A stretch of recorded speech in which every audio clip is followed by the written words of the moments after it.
Bismillahirrahmanirrahim. Assalamualaikum warahmatullahi wabarakatuh. Sahabat beriman yang dirahmati Allah, setiap manusia tentu mendambakan hidup bahagia, baik bahagia saat hidup di dunia ataupun di akhirat kelak. Namun pada kenyataannya, tidak semua manusia diberikan kenikmatan hidup seperti itu.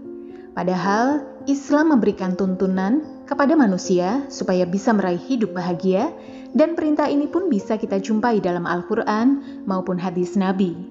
Misalnya dalam Al-Quran, surah Al-Mu'minun ayat 1-9. Allah Subhanahu wa Ta'ala sudah berfirman, "Sesungguhnya beruntunglah orang-orang yang beriman, yaitu orang-orang yang khusyuk dalam sembahyangnya dan orang-orang yang menjauhkan diri dari perbuatan dan perkataan yang tidak berguna, dan orang-orang yang menunaikan zakat, dan orang-orang yang menjaga kemaluannya, kecuali terhadap istri-istri mereka atau budak yang mereka miliki. Maka sesungguhnya mereka dalam hal ini tiada tercela. Barang siapa mencari yang dibalik itu, maka mereka itulah orang-orang yang melampaui batas, dan orang-orang memelihara amanat-amanatnya dan janji-janjinya, dan dari orang-orang yang memelihara sembahyangnya." Dari ayat tersebut bisa disimpulkan bahwa untuk mencapai kebahagiaan dunia maupun akhirat sebetulnya tidaklah sulit. Akan tetapi, kita sebagai manusia yang terkadang justru malah membuat itu menjadi sulit sendiri. Oleh sebab itu, supaya hidup kita bisa bahagia dunia maupun akhirat, Islam mengajarkan 3 poin penting yang harus kita kerjakan. Pertama, beristighfar. Beristighfar saat jatuh dalam kubangan dosa. Tatkala berbuat dosa, iman seorang mukmin akan mendorongnya untuk segera inabah atau kembali kepada Allah dan bertaubat. Oleh sebab itu, Allah Subhanahu wa Ta'ala tak bosan-bosan menyuruh kepada hambanya yang beriman untuk segera bertaubat. Dalam Quran surat Tahrim ayat 8, Allah Subhanahu wa Ta'ala berfirman, "Hai orang-orang yang beriman, bertaubatlah kepada Allah dengan taubatan nasuha," atau taubat yang semurni-murninya. Begitu juga dalam Quran surah An-Nur ayat 31, Allah Subhanahu wa Ta'ala pun berfirman, "Dan bertaubatlah kamu sekalian kepada Allah, hai orang-orang yang beriman, supaya kamu beruntung." Dari 2 ayat tersebut bisa disimpulkan bahwa jika seorang beriman berbuat dosa, maka ia akan menjadikan imannya sebagai tempat berlindung. Dengan begitu, iman akan membimbingnya untuk segera bertaubat dan memperbanyak istighfar serta menjauhi perbuatan dosa. Kita semua tahu tidak ada yang berat bagi Allah untuk menutupi, bahkan menghapus dosa-dosa kita sebesar apapun, apabila kita benar-benar niat ingin bertaubat. Dalam Quran surat Az-Zumar ayat 53, Allah Subhanahu wa Ta'ala berfirman, "Hai hamba-hambaku yang melampaui batas terhadap diri mereka sendiri, janganlah kamu berputus asa dari rahmat Allah. Sesungguhnya Allah mengampuni dosa-dosa semuanya. Sesungguhnya Dialah yang Maha Pengampun lagi Maha Penyayang." Dari ayat tersebut seolah-olah Allah ingin mengatakan kepada hambanya yang masih punya iman untuk segera bertaubat. Tak peduli seberapa besar dosa yang pernah dikerjakan dan seberapa banyak dosa yang sudah ia kumpulkan. Karena kita semua tahu Allah adalah Tuhan yang Maha Pengampun, Maha Penyayang, dan Maha Penerima Taubat. Kedua, memiliki rasa selalu bersyukur. Kalau kita mau menyadari anugerah yang telah diberikan Allah Subhanahu wa Ta'ala kepada kita, bisa dikatakan anugerahnya tak terbilang jumlahnya. Anugerah tersebut terdapat pada badan kita, harta kekayaan, keturunan, tempat tinggal, dan segala macam urusan duniawi.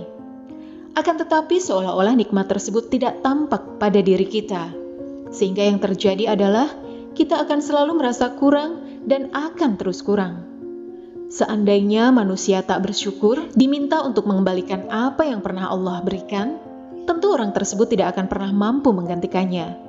Namun, Allah dengan maha belas kasih-Nya tak pernah meminta sedikit pun dari harta kekayaan yang kita dapat. Allah hanya meminta waktu sedikit saja dari kita untuk bersyukur dengan apa yang diberikannya kepada kita. Dalam Quran surat Ibrahim ayat 34, Allah Subhanahu wa Ta'ala berfirman, "Dan jika kamu menghitung nikmat Allah, tidaklah dapat kamu menghitungnya. Sesungguhnya manusia itu sangat zalim dan sangat mengingkari nikmat Allah. Jika kita mau menghayati makna dari ayat tersebut, kita akan menangis dan memohon ampunan kepada Allah, karena kita selalu menzalimi nikmat yang telah Allah berikan kepada kita. Oleh sebab itu, syukurlah saudaraku semuanya, apa yang saudaraku dapatkan sekarang ini. Karena dalam Quran surat Ibrahim ayat 7, Allah Subhanahu wa taala sudah berfirman, "Sesungguhnya jika kamu bersyukur, pasti kami akan menambah nikmat kepadamu. Dan jika kamu mengingkari nikmatku, maka sesungguhnya azabku sangat pedih." Dari ayat tersebut, seolah-olah Allah ingin mengatakan kepada hambanya, syukur adalah sebab bertambahnya nikmat. Oleh karenanya, bersyukurlah. Namun jika kita mengingkari nikmat yang Allah berikan, maka siap-siaplah azab Allah sangatlah pedih. Ketiga, bersabar saat diberikan ujian. Dalam Quran surah Taghabun ayat 11, Allah Subhanahu wa taala berfirman, "Tidak ada suatu musibah pun yang menimpa seseorang kecuali dengan izin Allah. Dan barang siapa yang beriman kepada Allah, niscaya dia akan memberi petunjuk kepada hatinya, dan Allah Maha mengetahui segala sesuatu." Ayat itu menjelaskan bahwa bila seorang mukmin yang sedang tertimpa musibah, lantas ia menyadari bahwa musibah tersebut adalah ujian dari Allah. Kemudian ia menerima musibah tersebut dengan lapang, lalu memohon petunjuk kepada Allah, maka insya Allah, Allah Subhanahu wa taala akan mengangkat derajat orang tersebut. Dan Allah akan menggantinya dengan yang jauh lebih baik. Oleh sebab itu, apabila kita sedang dalam musibah, hindari sebisa mungkin untuk mencela musibah tersebut. Akan tetapi bersabarlah dan terus meminta petunjuk kepada Allah supaya diberikan jalan keluarnya. Insya Allah, dengan kita bersabar dan selalu berusaha, Allah akan segera mengganti ujian tersebut dengan kenikmatan yang mungkin tidak pernah kita sangka-sangka akan mendapatkannya.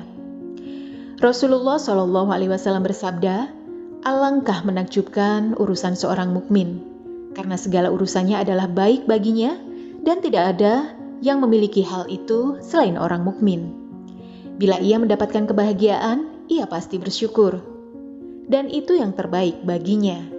Jika ia tertimpa musibah, ia pasti bersabar, dan itu yang terbaik baginya." Hadis riwayat Muslim. Sahabat beriman yang dirahmati Allah, oleh sebab itu, apabila 3 tanda tersebut ada pada diri kita, insya Allah kita akan menjadi manusia yang bahagia dunia dan akhirat. Sekian video yang dapat kami sampaikan. Semoga Allah Subhanahu wa taala tak putus melimpahkan rahmat dan karunia-Nya kepada kita semua. Dan semoga bermanfaat bagi kita semua. Amin ya rabbal alamin. Wassalamualaikum warahmatullahi wabarakatuh.